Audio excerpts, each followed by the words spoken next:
다른 시장은 지금 물리적 희소성이라는 거대한 위기를 반영하고 있습니다. 여기 두 개의 시장 중 어느 곳이 진실을 말하고 있는지 확인해 줄 데이터가 있습니다. 12월 말 상하이 금거래소의 재고량은 446톤 미만으로 떨어졌습니다. 이는 2016년 이후 최저 수준입니다. 그러나 이 뉴스 헤드라인의 숫자만으로는 그 감소 속도의 공포를 온전히 담아낼 수 없습니다. 오직 데이터의 이면을 들여다보는 사람만이 등골이 서늘해지는 전율을 느낄 수 있습니다. 10월 한 달 동안에만 상하이 창고에서 300톤이 넘는 은이 증발했습니다. 이것은 정상적인 재고 소진이 아닙니다. 이것은 단순한 수요 증가가 아닙니다. 이것은 알려진 공급 제한을 앞두고 벌어지는 패닉 바잉, 즉 공포에 질린 매수 행렬입니다. 지금 중국의 바이어들은 즉각적인 인도를 위해 단순히 작은 프리미엄을 지불하는 수준이 아닙니다. 그들은 지금 당장 실물 금속을 확보하기 위해 선물 가격보다 계약당 무려 3.0달러나 더 높은 금액을 지불하고 있습니다. 이 숫자가 의미하는 바를 잠시 생각해 보십시오.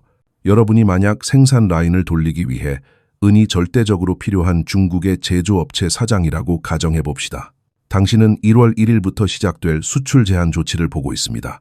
당신은 당신의 국내 공급업체들이 곧 유일한 공급처가 될 것이라는 사실을 알고 있습니다. 그리고 당신은 단 한 달 만에 창고 재고가 300톤이나 급감하는 것을 목격하고 있습니다. 당신의 심장 박동은 빨라집니다. 당신은 현재 보유한 재고가 얼마나 버틸 수 있을지 계산기를 두드리기 시작합니다. 그리고 결국 당신은 다음 달에 공장 문을 닫는 것보다 오늘 계약당 3.0달러를 추가로 지불하는 것이 훨씬 더 저렴하다는 결론을 내리게 됩니다. 생존을 위한 계산은 냉혹하고 정확합니다. 상하이의 바이어들이 이렇게 필사적으로 실물 공급을 확보하고 있는 동안 서구 시장은 분석가들이 정중하게 명목상 운영이라고 부르는 상태를 계속하고 있습니다. 이것은 금융 용어로 모든 것이 괜찮은 척하는 것을 의미합니다. 뉴욕의 코맥스는 여전히 선물 가격을 인용합니다. 은행들은 여전히 종이 계약을 거래합니다. 전체 시스템은 2020년 이후 등록된 재고가 73%나 붕괴했음에도 불구하고 여전히 정상적인 기능이 작동하는 것처럼 겉모습을 유지하고 있습니다. 마치 타이타니코의 밴드가 배가 가라앉는 순간까지 연주를 멈추지 않았던 것처럼 서구의 금융 시스템은 임박한 재앙 앞에서도 평온한 멜로디를 연주하고 있는 것입니다. 그러나 이 평온함은 기만입니다. 10월에 있었던 급증에 대해 이야기해 봅시다. 왜냐하면 바로 이 지점에서 베이징의 전략이 수정처럼 명확해지기 때문입니다. 2025년 10월 중국은 660톤이 넘는 은을 수출했습니다. 이것은 런던과 뉴욕 창고로 향하는 거대한 물량이었습니다. 이는 평소 수출 물량의 대략 2배에 달하는 수치였습니다. 중국 수출업자들이 1월 1일 제한 조치를 앞두고 공급을 비축해 둘 것이라고 예상되는 바로 그 순간에 왜 서구 시장으로 금속의 홍수가 쏟아져 들어왔을까요? 상식적으로 생각하면 수출 면허를 잃기 직전에 해외로 금속을 서둘러 보낼 이유가 없습니다. 그들은 비축해야 마땅했습니다. 그러나 그들은 그렇게 하지 않았습니다. 왜냐하면 베이징이 그렇게 하라고 지시했기 때문입니다. 이것은 시장의 역동성이 아니었습니다. 이것은 철저하게 조정된 국가 전략이었습니다. 중국 정부는 10월 30일에 허가 요건을 발표하여 수출업자들에게 정확히 2개월의 준수 기간을 주었습니다. 이 2개월이라는 시간은 자비가 아니었습니다. 그것은 계산된 마지막 창구였습니다. 연간 80톤의 생산 능력과 0만 달러의 신용 요건을 결코 충족할 수 없다는 것을 알고 있던 중소규모의 정제업체들에게는 수출 관계를 현금화할 수 있는 마지막 기회가 주어진 것입니다. 그래서 그들은 할 수 있는 모든 것을 서구의 창고로 선적했습니다. 배들은 묵직한 은을 싣고 바다를 건넜고 런던과 뉴욕의 금고는 일시적으로 채워졌습니다. 이 일시적인 급증은 베이징을 위해 여러 가지 목적을 달성했습니다. 첫째, 그것은 서구의 부족 현상을 일시적으로 완화시켜 공급 위기를 너무 일찍 드러낼 수 있는 즉각적인 가격 급등을 방지했습니다. 만약 10월에 가격이 폭등했다면 서구 세계는 조기에 경각심을 가졌을 것입니다. 그러나 중국은 물량을 풀어 시장을 진정시켰습니다. 마치 사냥감을 안심시키기 위해 먹이를 던져주는 사냥꾼처럼 말입니다. 둘째, 그것은 중국 국내의 희소성을 악화시켜 남은 공급에 대한 정부 통제를 정당화하는 정확한 조건을 만들었습니다. 국내의 은이 부족해지니 정부가 개입해야 한다는 명분이 완벽하게 서게 된 것입니다. 셋째, 그것은 1월 1일 제한 조치에 대한 완벽한 명분을 제공했습니다. 서구 관리들이 왜 중국이 수출을 제한하느냐고 물을 때 베이징은 그 10월의 수출 수치를 가리키며 자신들이 여전히 세계 시장을 지원하고 있다고 주장할 수 있게 되었습니다. 데이터는 거짓말을 하지 않지만 데이터의 맥락은 교묘하게 조작될 수 있습니다. 그러나 그 10월의 수출 급증이 실제로 달성한 것은 따로 있습니다. 그것은 베이징이 문을 닫아 걸기 직전에 마지막으로 자유롭게 이용 가능한 중국산 은을 서구 창고로 이동시킨 것입니다. 10월의 유입 이후 편안해 보였던 런던과 뉴욕의 재고들, 그것들은 사실 서구의 산업 소비자들과 물리적 희소성 사이의 마지막 완충지대입니다. 그것이 사라지면, 그리고 현재의 소비 속도로 볼 때 그것은 몇 달이 아니라 몇 주 만에 사라질 것입니다. 더 이상 중국에서 오는 것은 없습니다. 베이징이 승인하지 않는 한 말입니다. 이제 우리는 이 차가운 방정식의 수요 측면을 조사해야 합니다. 왜냐하면 여기에서 수학은 진정으로 파괴적인 모습을 드러내기 때문입니다. 중국은 전 세계 산업용은 수요의 50% 이상을 차지합니다. 투자 수요나 보석 수요가 아닙니다. 태양광 패널, 전기차, 전자제품, 제조 등 실질적인 산업 소비를 말하는 것입니다. 이 부문들은 2024년에 전 세계적으로 12억 4천만 온스의 은을 소비했습니다. 반면 총 공급량은 10억 1천만 온스에 불과했습니다. 이것은 단 한 해 만에 2억 온스가 넘는 구조적 적자를 의미합니다. 이것이 무엇을 의미하는지 깊이 생각해 보십시오. 5년 연속으로 세계는 생산된 것보다 더 많은 은을 소비해 왔습니다. 사라진 금속은 어디서 왔을까요? 그것은 지상 재고에서 나왔습니다. 코맥스 창고와 ETF 금고, 그리고 정부 비축량에서 나왔습니다. 그 비축량은 이제 코맥스에서 73% 고갈되었고 상하이에서는 446톤 미만으로 떨어졌으며 다른 모든 곳에서도 떨어지고 있습니다. 이것은 댐에 난 구멍을 막기 위해 예비 물통에 물을 쏟아붓는 것과 같습니다. 이제 물통은 거의 비었습니다. 그러나 중국의 산업 수요 그림은 특정 부문을 조사할 때 더욱 결정적이 됩니다. 태양광 패널 제조만으로도 광전지 셀을 위해 막대한 양의 은이 필요합니다. 모든 태양광 패널은 전기 접점을 위해 은 페이스트가 필요합니다. 그리고 규모에 맞게 효율성을 유지하는 저렴한 대체제는 존재하지 않습니다. 과학자들은 대체제를 찾기 위해 노력했지만 은의 독보적인 전도성을 따라올 물질은 경제적인 가격대에서 찾을 수 없었습니다. 중국 기업들은 전 세계 태양광 패널 제조의 80% 이상을 생산하며 세계 시장을 지배하고 있습니다. 분석가들이 태양광 발전의 경제성을 계산할 때 그들은 은 가격이 비교적 안정적으로 유지될 것이라고 가정합니다. 이것은 치명적인 오류입니다. 최근 연구들은 은 가격이 온스당 134달러에 접근하면 태양광 제조업체의 이윤 마진이 사실상 0이 될 것이라고 경고했습니다. 그 가격 수준에서는 누군가가 은 접점에 대한 대안을 찾거나 소비자에게 엄청난 비용 증가를 전가하지 않는 한 재생에너지 전환은 경제적으로 실행 불가능하게 됩니다. 그러나 여기에 문제가 있습니다. 중국의 수출 제한은 은 가격이 온스당 134달러를 초과할 것을 사실상 보장합니다. 왜냐하면 그것이 물리적 공급과 수요의 균형을 실제로 맞추기 위해 가격이 도달해야 할 대략적인 지점이기 때문입니다. 베이징은 이러한 제한을 맹목적으로 시행하는 것이 아닙니다.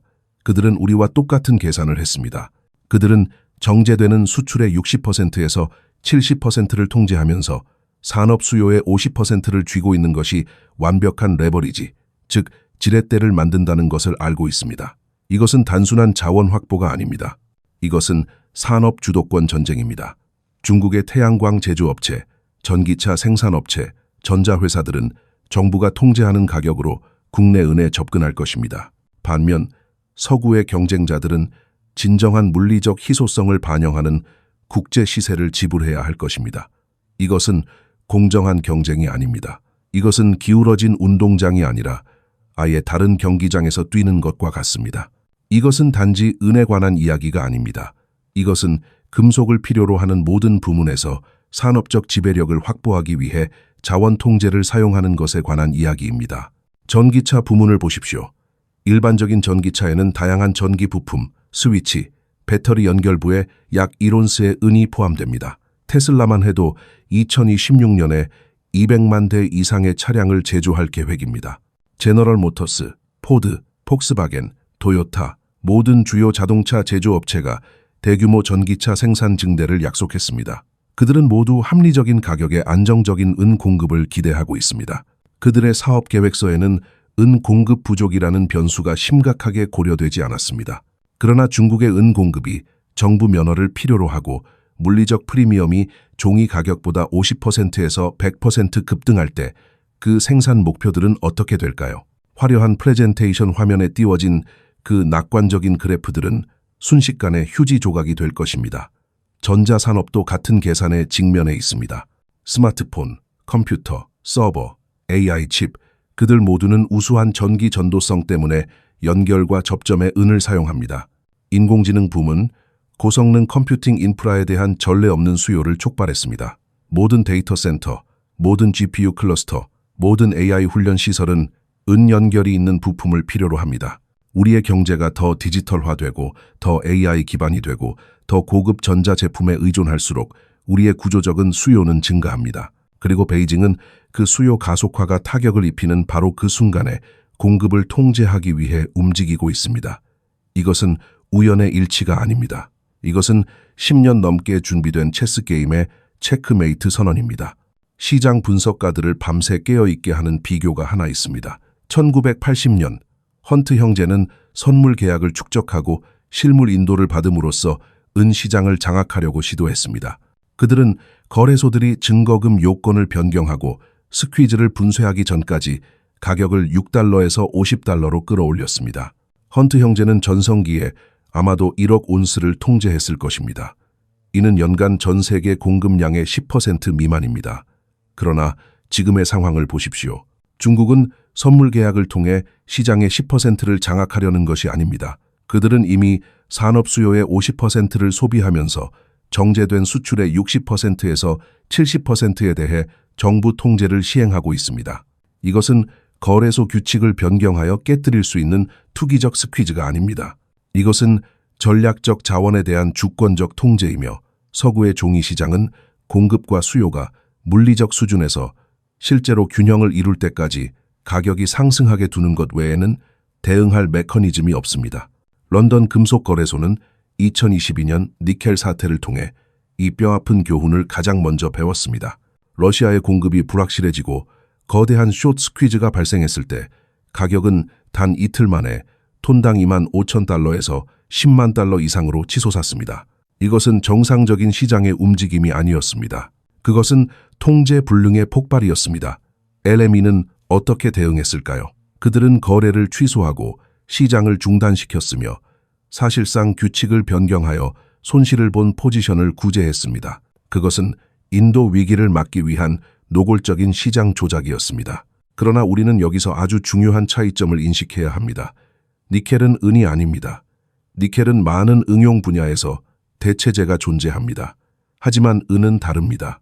어떤 원소보다 높은 전기 및 열 전도성, 강력한 항균 효과, 그리고 우수한 반사율을 가진 은은 최종 제품의 경제성을 유지하는 가격대에서 기능적으로 대체가 불가능합니다. 또한 제재로 인한 지정학적 사고였던 러시아의 니켈 공급 중단과 달리 중국의 은 수출 제한은 수개월간의 치밀한 계획 끝에 실행된 고의적인 전략입니다. 서구의 산업 사용자들은 현재 약 216만 온스의 은 재고를 보유하고 있습니다. 이것은 정상적인 소비를 기준으로 약 6주 분량에 불과합니다. 이 6주라는 시간, 이것이 현재의 운영과 생산 중단 사이를 막고 있는 유일한 방어벽입니다. 그리고 이 계산은 소비가 정상적으로 유지된다는 가정하에 나온 것입니다. 하지만 우리는 이미 알고 있습니다. 소비 패턴은 결코 정상적이지 않을 것입니다. 기업들이 중국의 수출이 실제로 제한되었다는 사실을 깨닫는 순간, 소규모 공급업체들이 더 이상 선적할 수 없다는 것을 알게 되는 순간, 그리고 남은 공급품을 확보하기 위해 정부 면허나 막대한 프리미엄이 필요하다는 것을 인지하는 순간, 모든 기업이 동시에 패닉 바잉을 시작할 것입니다. 그 6주 분량의 재고는 며칠 만에 사라질 것입니다. 상하이에서 나타난 백워데이션 신호는 일시적인 기술적 이상 현상이 아닙니다. 그것은 수년 동안 쌓여온 공급 위기가 마침내 임계점에 도달했음을 알리는 첫 번째 증상입니다. 실물 구매자들이 선물 가격보다 계약당 0달러의 프리미엄을 지불할 때, 창고 재고가 한 달 만에 300톤이나 줄어들 때, 그리고 세계적인 지배적 공급자가 구조적 적자가 5년 연속으로 이어지는 바로 그 시점에 수출 허가제를 시행할 때 수학은 거짓말을 하지 않습니다. 서구의 종이 시장은 적절한 공급을 가정하는 선물 가격을 계속 인용할 수 있습니다. 거래소는 실물 인도 요구를 억제하기 위해 증거금 요건을 부과할 수 있습니다. 금융 미디어는 그것을 이익 실현이나 정상적인 시장 변동성이라고 부를 수 있습니다. 그러나 그 어떤 것도 근본적인 현실을 바꾸지는 못합니다. 실물 금속은 상하이에 있습니다. 그것은 백워데이션 상태로 들어가고 있습니다. 그리고 72시간 후면 공급의 60%에서 70%에 대한 문이 닫힙니다. 그 외의 모든 것은 단지 연기에 불과합니다. 이제 이 붕괴를 필연적으로, 아니 수학적으로 확실하게 만드는 숫자들을 하나씩 짚어보겠습니다. 이것은 예측이나 가능성에 관한 이야기가 아닙니다. 이것은 수십 년 동안 빌려온 시간으로 연명해온 부분, 지급준비금 시스템과 충돌하는 수학적 확실성에 관한 이야기입니다. 현재 은시장의 종이 대 실물 비율은 356대 1입니다. 이 숫자를 다시 한번 읽어보십시오. 금고에 실제로 있는 실물은 1온스당 완전히 뒷받침될 수도 있고 아닐 수도 있는 종이 청구권, 선물 계약, 옵션, 파생 상품, ETF 주식이 무려 356온스 분량이나 존재한다는 뜻입니다. 이것이 현대 원자재 시장의 근본적인 구조입니다. 대부분의 참가자가 종이 거래에 만족하는 한, 실제로 실물 인도를 요구하는 비율이 극히 적은 한, 이 시스템은 매끄럽게 작동합니다. 마치 은행과 같습니다.